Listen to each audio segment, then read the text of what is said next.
Hey guys, it's Anna and welcome to my channel. Today I'm filming another episode of my unfiltered opinions on popular fragrances series. If you are new to this series, this is where I cover a bunch of fragrances that didn't work out for me. Either I thought they were great but just don't need a place in my collection, or I'm just straight up not a fan. The usual disclaimer, of course, these are my own opinions, my own experiences. If you happen to love something that I don't, you're completely valid in that opinion. But I will give you my thoughts if you care to hear them. So the first brand, I'll talk about two. I've tried the majority of the fragrances that they carry, and I really want to click with something from their brand because their overall presentation vibe of the brand is very luxurious, classy.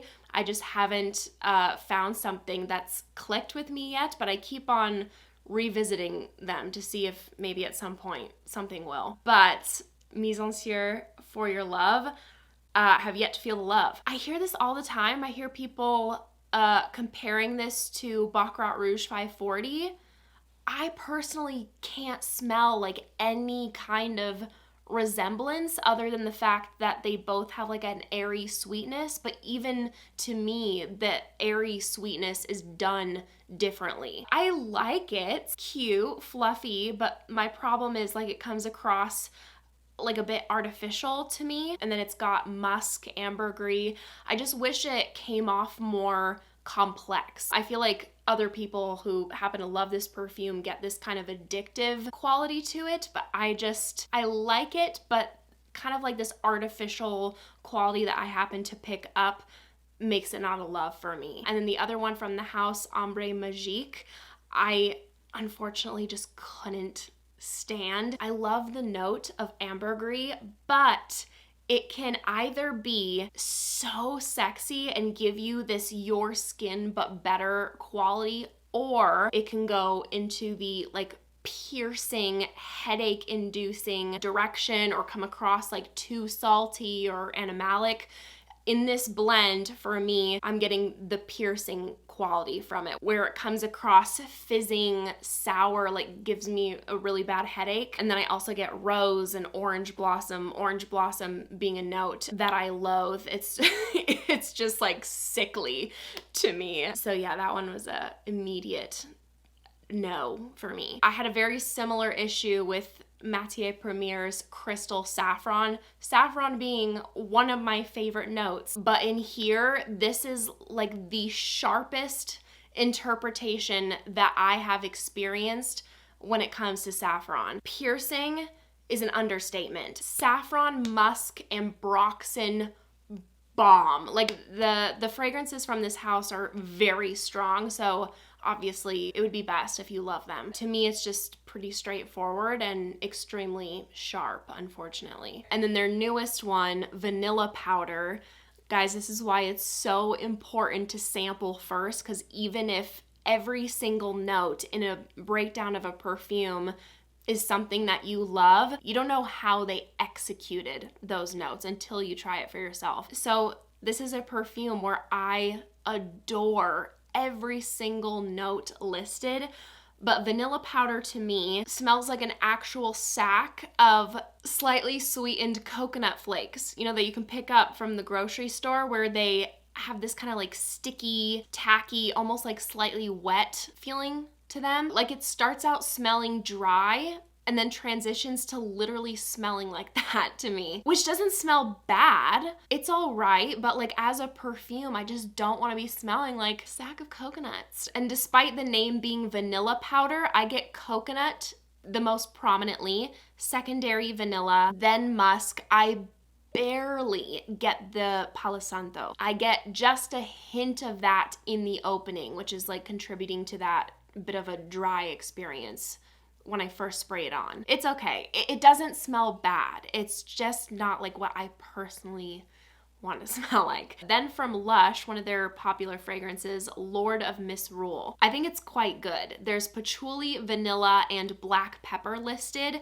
I definitely get a strong ambery presence as well. It's spicy, it's warm, earthy, unisex, a deeper fragrance for fall, winter. I personally don't feel like I need a bottle in my collection just because it's a profile or DNA that smells familiar to other ambery, spicy fragrances that I've smelled before, but I do definitely think that it's a good one. And then American Cream, also from Lush, was a like for me. A bit too sweet for my own personal taste, but it does smell good. It reminds me of those creamy, sweet strawberry vanilla swirl candies. So if you like your candied, sugary, strawberry, vanilla type of perfumes, this might be one to check out. Jousset, the original Accidents à la Vanille. This is on my list for like least favorite vanilla fragrances I've ever experienced. To me, it smells like vanilla with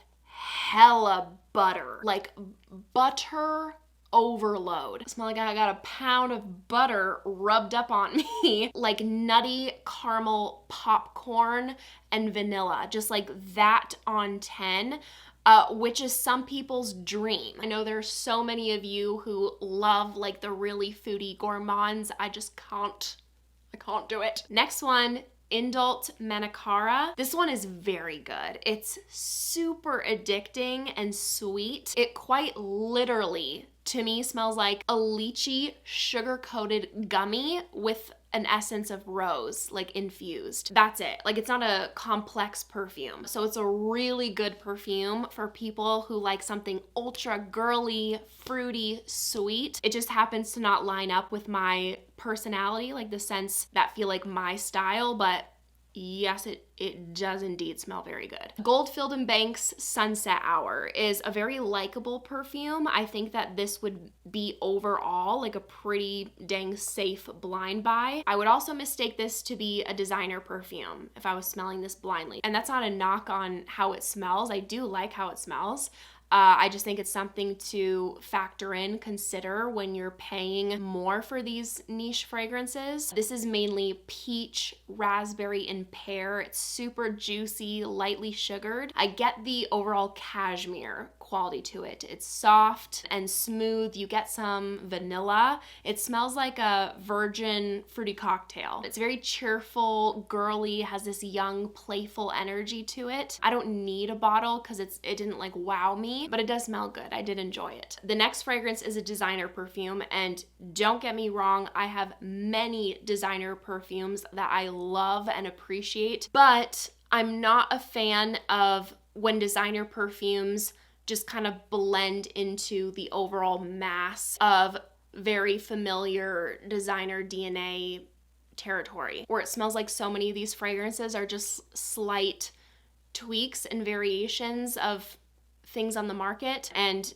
Giorgio Armani My Way just kind of falls into that for me. It's taking the typical orange blossom designer DNA and then adding a bubblegummy tuberose and vanilla. Then from their private collection, so Armani Privé Magenta Tanzanite, I really like this one. And if you follow me, you know my love for Fragrance du Bois Minuit et Demi. It's very close to that. So for that reason, I just don't need it in my collection. Comparing the two, Magenta Tanzanite has more coffee, cinnamon in it. It's overall just more spicy, and it's also a deeper, more dense profile, and it also performs better. It's a stronger fragrance. So if you enjoy Minuit et Demi, but you're looking for something that packs more punch, this is definitely one that I would recommend trying. Very cozy, unisex, fall, winter scent, and a really nice spiced gourmand. Akro Awake smells incredible. Like, it is in the category where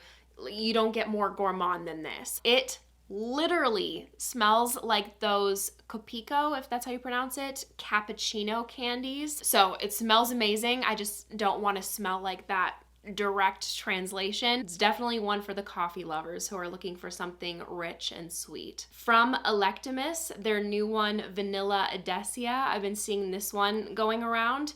This was a like for me. It's a very unique, warm, spiced, unisex vanilla. I'm actually surprised that I like this one because I'm wary of a lot of the notes that are listed in this one. Standout notes for me were molybdenum, coriander, vanilla, cumin, cinnamon, and wood. Although I do like how it smells directly on my skin, I don't love the experience that it has in the air, like the sillage scent bubble. And I'm pretty sure that if I were to go for a bottle, those spices would become bothersome for me. Cumin is a tough one to put in fragrances, and I do smell that one in the air. The spices used aren't quite for me. This next one, I'm so sorry. I know how many people love this.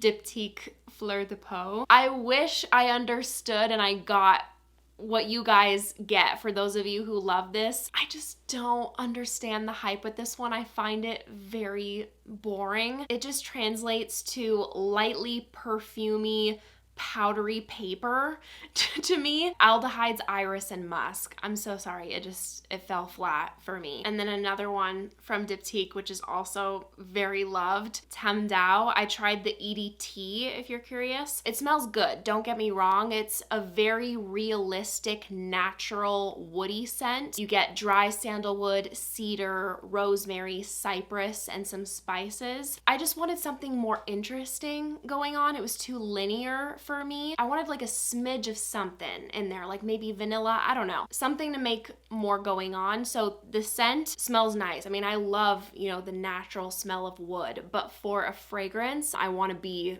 enamored by it. But I think it's definitely an option for people who are wanting something more grounded, simple, natural smelling, love your woody scents, then it's something I think you may enjoy. Next up, Celine dans Paris. This is a beautiful perfume that isn't too overwhelming or complex. It's a very likable, refined, classy vanilla. It has this cozy, fluffy, powdery, vanillic base with a slight citrusy tone from bergamot, also a subtle spiciness from coriander. The laurel blossom is so pretty, dainty, approachable. I picture a very classy, kind woman who loves her pearls wearing this kind of perfume. It's a big like for me. It's a lovely perfume. The only reason it's not like a full-blown love obsession for me is I do pick up on this bit of like a Play-Doh like vibe in the background, but it's like an upscale Play-Doh, whatever that means. It's lovely. I can just be sensitive to